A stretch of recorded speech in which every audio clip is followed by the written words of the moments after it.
Hello guys, good to see you again. Today we are at Universal Studios for some news, announcements, and updates. What are you waiting for? Let's get it started.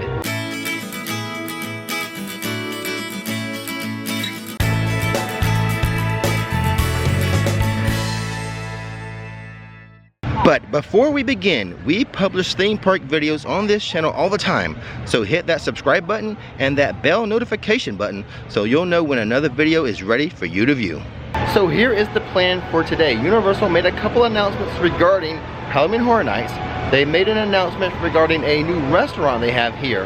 And I'm going to go inside and check out the construction of Hagrid's Motorbike Coaster and the Jurassic Coaster. Now today is Grad Bash. So the park is closing early, closing at 6 p.m. That means I need to start by going inside the park and checking out those coasters. And for those of you who don't know what Grad Bash is, maybe it's been a while since you graduated high school, but this is the time of year when seniors come visit the parks and they get to shut the park down, get the run of the place. So it's going to close down at 6 p.m. for regular guests. But the Grad Bash people, the seniors, they get to have the run of the park tonight. Sounds like fun, right?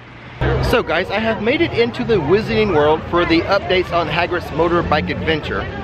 Not a lot of updates, but I do need to point out this one thing right here. Look at this. This looks like some projection mapping camera work. I have never noticed this before. Is this new? To me it's new. And it looks like projection mapping equipment. So yes, very interesting. Right on the edge of the Forbidden Forest, it actually faces into Hogsmeade though. I have never noticed this. I have no idea if this is new or not. I mean, it's new to my eyes, but it's interesting that I should finally spot it and that it is facing Hogsmeade. And they still have the scrim up around the old signage area for the old ride. Peeking through, I can't make out anything if they've changed anything, added anything for the new coaster, but interesting to see what will happen with this. And I will say this, they have done a good job in building the forest. There's supposed to be like over 1,000 live trees in here, so it's making it hard to kind of see inside. But that's not the real point I want to make today. I have an interesting fact to share. Hold on. So 2 months from now, Hagrid's Motorbike Adventure will be opening here. The opening date is June 13th. And I've learned from a few of you viewers that date is not by chance. In the books, the date actually means something. Something happens on that date in the Wizarding World. I'm going to save you guys the trouble of Googling it. June 13th is the date that Tom Riddle opens the Chamber of Secrets. So do you guys think that's by chance or probably not, right? They even themed the opening date of this ride. Incredible. The levels that they go to for the theming, I mean to theme an opening date, hey, kudos for that. So that's the only update I have with Hagrid's Motorbike Adventure, and it's not really an update. I just thought it was really cool that the date matches something within the Harry Potter books. But since I'm in Hogsmeade, I've come back here behind the 3 broomsticks to check out some construction updates on the Jurassic Park Roller Coaster. And only a few things are different from the last time I visited here. They have added looks like a privacy fence. That's not the environmental fence, that's the small black fence down closer to the water. The green fence is just, it's like a privacy fence. Not that it does any good. I mean, we can still totally see inside. And they have added, this looks like it is a drill. So they have added the drill, so I'm guessing they're drilling some footers or some things for like the steel beams that hold the coaster up. So, I mean, that's pretty good progress. Drilling holes. I like it a lot. And they have also added the privacy fence on the other side of the waterway to the area we think is going to be like a viewing area for the coaster. We're not exactly sure. Right now we're calling it a viewing area, but once again they have added the privacy fence. And here is a slightly different angle of that drill. I'll zoom in. I don't know if you can see the little spirals on the actual drill itself, but I'm not much of a construction guy, but I've seen a lot of Gold Rush on TV. I know that's a drill. And now let's walk over to behind Popeyes and Bluto's barges, get a little bit of a different angle, see if we can see anything else, any slight difference from that point of view. Well, they have added a new construction wall since the last time I was here, and we think part of this is going to close down due to the construction. No official word, but we're thinking that. This area right here looks awfully thinned out to me. Not that I noticed over the years, but as I'm looking at it now, probably thinned out from all that construction work. Now that we've made our way into Toon Lagoon, we're gonna walk over the bridge here, past Wimpy's, a eating place that's never open. Like maybe 1 week out of the year, Wimpy's is open. But we're gonna make our way to Me Ship the Olive, walk all the way behind that, and get a look into the Jurassic Park roller coaster construction area. Well, forget about the construction view. This is a good place to come and like watch like the water ride. It's a good spot just to check that out.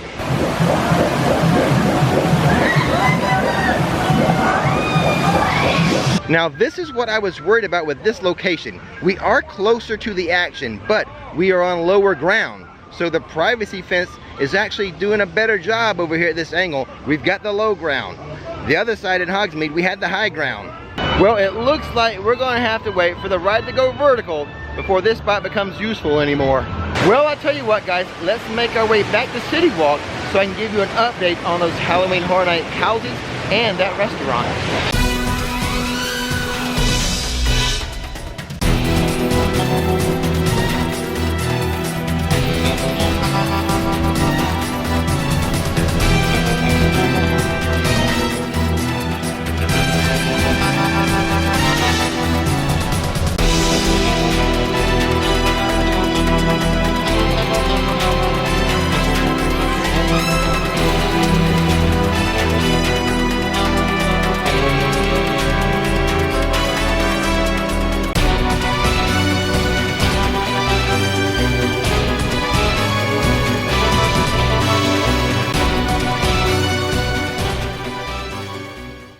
So Universal has announced 2 houses for Halloween Horror Nights already.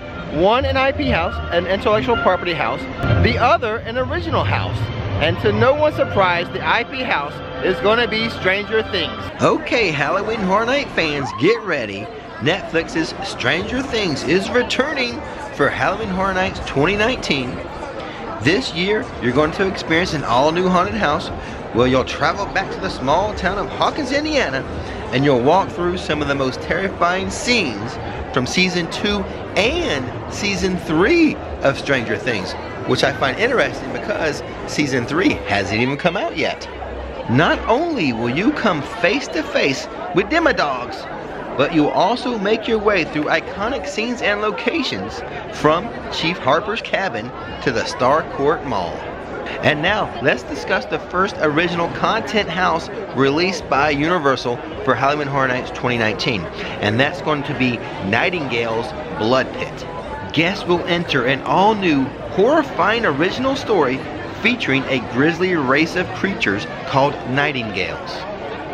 In this haunted house, guests will be transported to ancient Rome, where they must escape the gladiator arena as the bloodthirsty nightingales begin to feed on the dead and the dying. But with nothing to protect them, will they make it out alive or become part of history? So here is the backstory to this house. Ancient Rome is suffering its worst drought in centuries. The ruthless emperor has declared the gladiatorial games to continue non-stop until the rains return. The gruesome bloodshed of the games is horrifying enough, but then comes the creatures.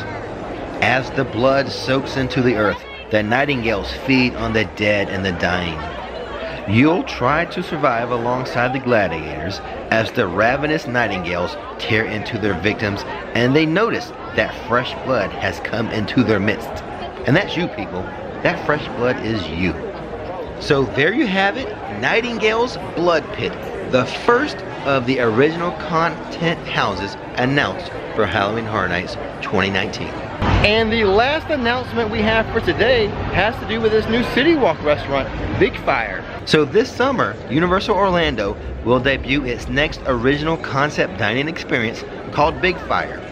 Big Fire is an all-new, full-service restaurant that will bring a specially created menu and a highly themed environment directly to its guests in CityWalk. And it will take open fire cooking to a whole new level. Big Fire will feature unique theming designed to make guests feel as if they've stepped into a grand lakeside lodge, creating an atmosphere reminiscent of summers spent by the water. The 2-story venue will feature warm, modern settings, from a cozy fireplace to cast iron and wood design elements mixed with nostalgic camp lanterns, and oversized plaid blankets. As guests step onto the outside patio, they will be greeted with twinkling lights, comfortable seating, and lawn games for the entire family to enjoy. And here's the thing I think I am most excited about for Big Fire. Guests will be able to enjoy one of the most popular fireside treats, s'mores, which they will be able to prepare themselves right at their very own tables. At the heart of this new venue, Big Fire, will be a custom wood fire grill that will allow guests to see their meals being prepared from anywhere in the restaurant. And for the first time at Universal Orlando, each dish will be expertly paired with the perfect type of wood to bring out the smoky goodness in each bite. From cherry wood to pecan wood, or in the South, pecan wood, right? Is that how we say it here? It's pecans versus pecans. The pairings will bring bold flavors to the American classic dishes and unique entrees. So the press release that Universal sent me actually has some of the dishes that will be offered and photos for each one. First up, let me show you the Big Fire Signature Bison Burger. Looks pretty good. Next up, we have the 16-ounce Cowboy Ribeye. I will partake of this one. Also, we have what's called the Outdoorsman's Family Celebration. And then we have what's called the Fly Fisherman Success. Something for my wife Nikki, the Farmer's Roasted Vegetable Gathering. Ooh, and here's another thing my wife Nikki may enjoy. It's called the Wisconsin Cheesemaker. And of course, something we can all enjoy. Oh yeah, Baked Alaska. So there you go, guys, a little preview of Big Fire. Don't worry, when it's officially open, we are going to check this place out and we're going to try some of these dishes and give you guys a full review. Well guys, that is it. That is our news, announcements, and updates for Universal Studios today. And as always, don't miss the magic, don't miss the fun. Thanks for watching Rick's Flicks, and now, time to relax. And now I would like to take a moment to say thank you to those viewers who have donated to our coffee page and bought us a cup of coffee or a butter beer recently. First up, I would like to say thank you to Tony and Tracy, who just visited Universal the first week in April. I hope you had a good time, guys. Next up, from South Carolina, Julie, Lawrence, and JB. Thanks for supporting the channel, guys. And now a thank you to Raven, a long-time viewer. Thanks for the butter beer, Raven. Next up, I would like to say thank you to Angel, who will be visiting Universal and Disney in December. You're gonna have a great time, Angel. And here's a Coke and a thank you to John and Mary, who agree with me, mustard only on a hot dog. And lastly for today, a thank you to Haley and Justin, who will be visiting from the UK in a few weeks.